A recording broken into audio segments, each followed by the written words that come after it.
Okay, so I think I might be live already.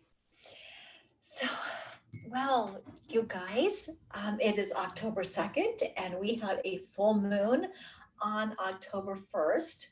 So, happy full moon, and also happy Venus Friday. I love doing my Venus Friday little talks and chats with you guys, just kind of wrap up the week. But what an extraordinary week it is. I know that so many people are feeling this full moon and they're like, and I can see it all over Facebook. It's like, oh my gosh, what's going on? And they're maybe even a little bit dreading it. And the reason why, and I'm going to talk about the full moon before I get into Venus, because I think it's a beautiful segment because we do have Venus in the sidereal charts going into Mercury, um, or the sign of Virgo, if you will, here not too shortly after this full moon. But so here's what I wanted to say about this full moon. Yeah, the moon's in Pisces, so that's where it's full at. And the sun is in Virgo. Okay. And I'm really feeling it, you guys, because this is exact conjunct. I'm talking exact, not 1 minute away, not 1 degree away, an exact conjunct on my moon. The sun is right there because I've got my moon in Virgo. So I'm really, really feeling it this time. But really, what this is all about is um looking at our imperfections, what's real, what's realistic, and what's not. And Pisces is one of those signs that we can get kind of dreamy, a little bit of escapism. We can, think larger than life, or, just not really be in reality at times. I mean, not all of this is Einstein. Einstein had his Mercury in Pisces, but I digress from there. I don't want to get off track. But so this really is really all about, I think, us looking at our imperfections and being okay with it. Kind of falling out of our dream and like, oh, well, I don't know what I was thinking. I was like way too out there. This is more real.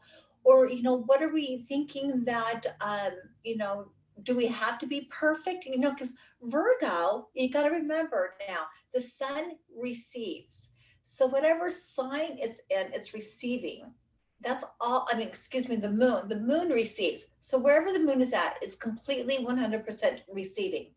All right. It does not go out. It does not act. It does not do. It only receives, period.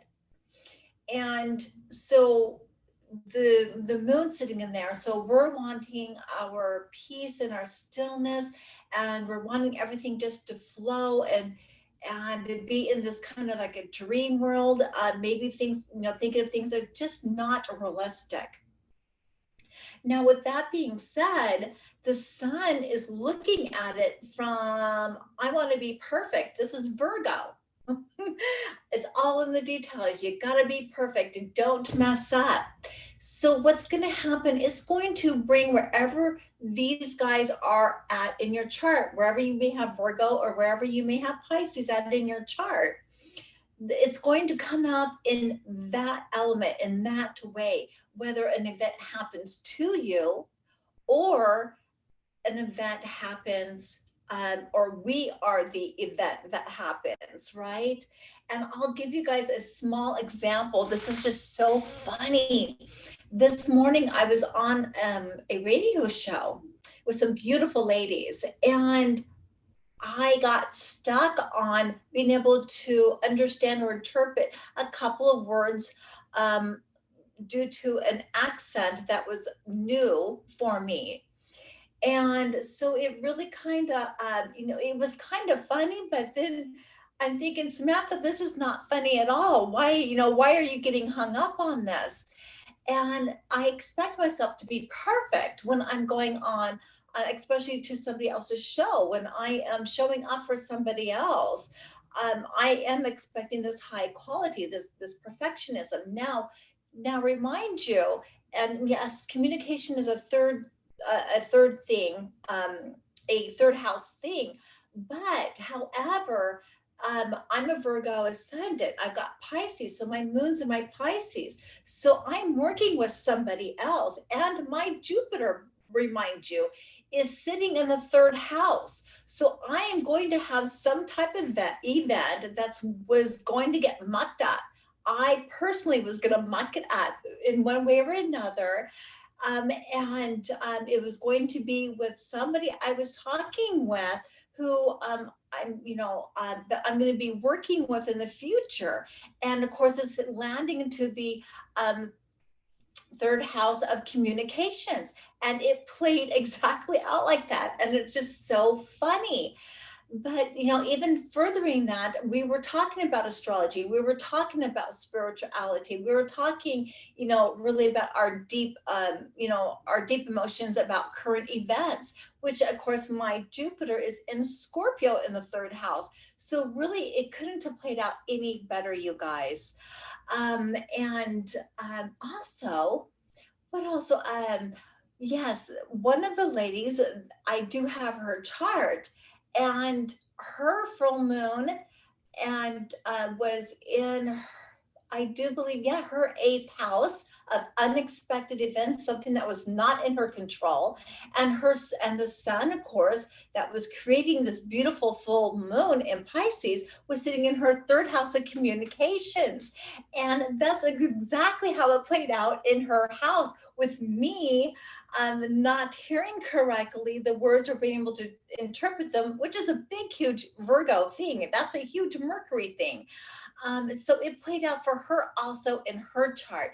So yeah, I just kind of wanted to mention that with the full moon. So this, I think things are going to come up that's going to feel disempowering for you guys, depending on where it's at. Either it's going to be something that happens to you that you have no control over, or you're going to be doing it yourself, right? And not that it's catastrophic, um, but it's going to feel disempowering. It may make you feel stupid because it's going to kind of knock you off your rocking horse, if you will, kind of knock you out of your dream world where you think, I got to be perfect. Okay, I'm going to be doing all this, and your expectations are unrealistic. So when I'm talking about dream world, I'm talking about something that's unrealistic.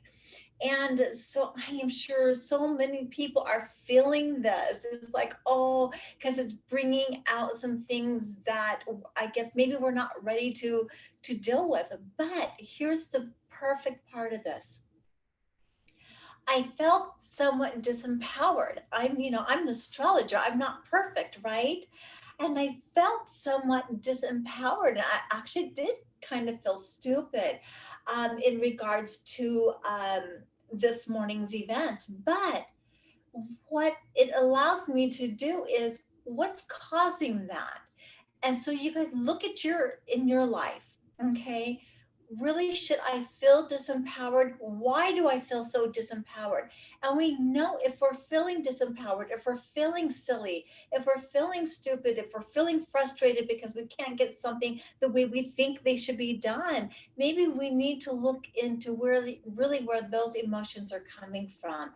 And again, remember, we're always going back to our childhood. Everything's going back to our childhood because we were taught how to feel, how to handle our emotions, what emotions we should feel when an event or we're going through certain experiences. So yeah, just kind of look at that in your chart. I'm sure everybody is kind of maybe feeling that. And just again, it's going to be in a different area in your life depending on where Virgo sits or where Pisces sits. But just what a wonderful thing. I love being able to have these experiences and coming in alive to be able to share them. It's like it's just on time, if you will. So, and I'm coming in today also with no makeup, and I'm doing this for all of you, for me and for you guys. This is something for everybody.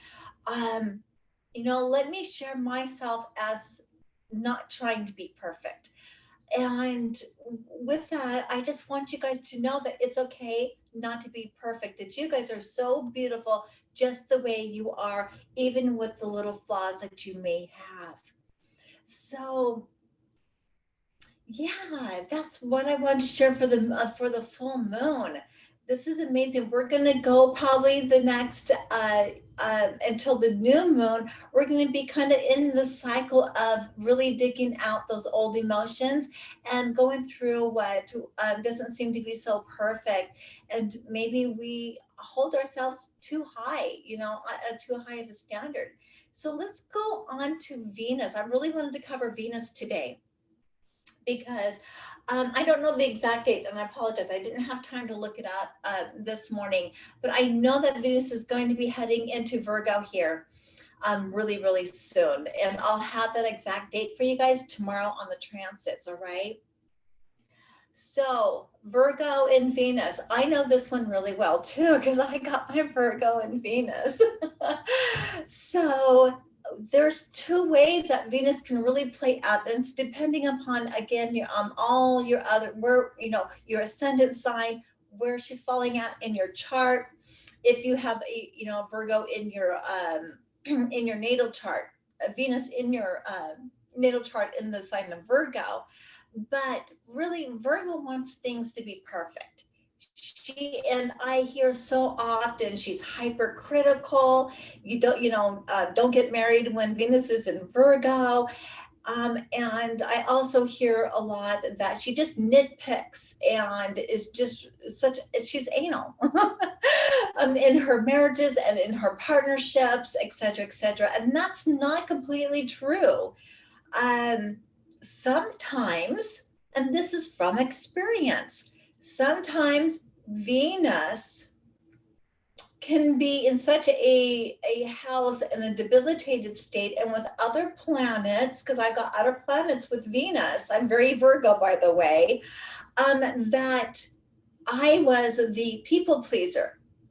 I was always trying, I can never be enough. I was never good enough in any of my relationships. So this is how it played out for me. The the gentleman that I was with um, made sure that I knew that I wasn't good enough. And he was very, very hypercritical of me, always complaining and always demeaning me, either publicly, and behind closed doors. So this can go either way. So if you do have Venus in your Virgo, this again could be something that you're experiencing. And the events are coming towards you, or you could be maybe a little hypercritical of the other person. So it's a way, but Venus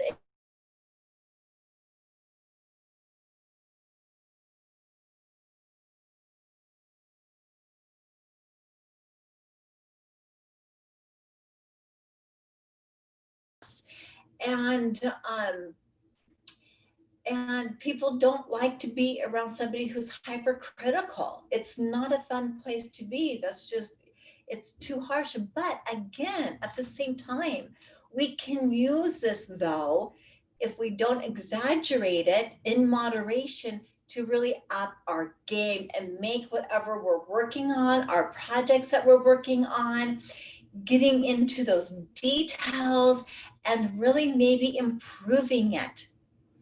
Um, and so you can really use this energy in your work, in your appearances, in your personal life, in your service, your daily routine. It just doesn't matter. So I say, yeah, okay, it has some negative, but it's also got some positive, right? We do want things to taste really good. We do want things that are high quality. And so when we are looking at a high quality, when we're looking at to do things in a kind of as best as we can get it, as perfect as we can get it. We're looking at something that's absolutely beautiful, a diamond, right? And that's got Venus written all over it. You want that perfection in that diamond. You don't want any flaws. So we can use this energy when Venus goes into Virgo to really increase and up our game and our products and what we're doing. So just think about that. If you guys want to maybe redo a project and make it a little bit better, a better quality, you want to add something to it, this would be a perfect time and a perfect energy to do it. Just don't go overboard where it doesn't ever get done. So yeah, every transit's got a good side and a negative side, but sometimes that negative side brings out the best result. So negative doesn't necessarily mean bad. And I did and I know this is going to be a very Virgo Mercury thing, but just to kind of give you guys an idea, and I know accountants will really understand this, though in a accounting, and on your balance sheet, you have a debit side and a credit side. I know everybody's heard of that. And that's only because it's a check and balance. Debit doesn't mean negative. Credit doesn't mean positive. It just is. To, if you're going to debit this side, you're going to credit this side. So it doesn't mean that you're putting in or putting out necessarily. These are just terms like yin and yang, right? You can't have one without the other. You absolutely can't have light without the darkness, all right? And that's with each and every planet. How can Venus produce something very, very, very beautiful, but be completely void of something very, very ugly?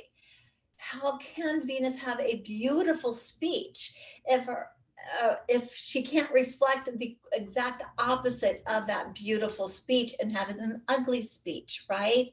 So, and sometimes the what we would call quote unquote the negative aspects in our life turns out to be something the most positive results.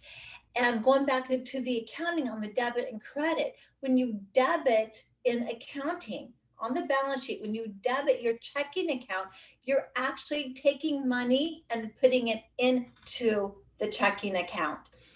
And that's kind of like the moon, right? The moon doesn't give, the moon receives, right? So I guess we could look at we want our checking account to be like the moon, always receiving.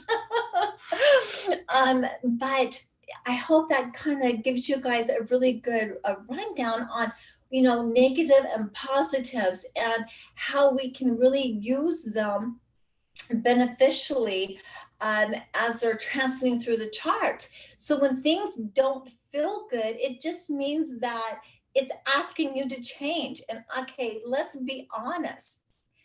Each and every one of us, it's human, okay? We don't want to change, and we don't change unless it becomes too painful. That's when we end up changing. And that's just who we are. That's what it's all about. So if we didn't have the transits and our planets in our chart giving us that friction, we'll end up never moving. We'll just like, no, we just want to lay in the field and eat. Honestly, that's what we will want to do. You know, the opposite of Taurus, you know, and of course Taurus is ruled by Venus, is Scorpio, right? And Taurus is like, oh, I just want to feel good. And I want, you know, yummy stuff, values, money, right? But the opposite sign then, you've got Scorpio, which is ruled, excuse me, not by Venus, is ruled by Mars, which is Mars is like, yeah, but don't be laying down on your values, right? And wait a minute, you know, you need to be out there living. And Mars is going to, you know, want to kind of push upon Venus or the sign of Taurus, you know, events or situations or emotions to get that Taurus house kind of moving. It's the opposite, right? And so in every planet has the yin and the yang. And so we needed that eighth house. We need those uncomfortable houses to make the changes. We need those uncomfortable signs so that we grow and we evolve. We need to make our mistakes so we can see where we need to grow and to evolve. And it doesn't feel good and it's uncomfortable. I get that, but we got to have that. That's that purification. It really is about evolving.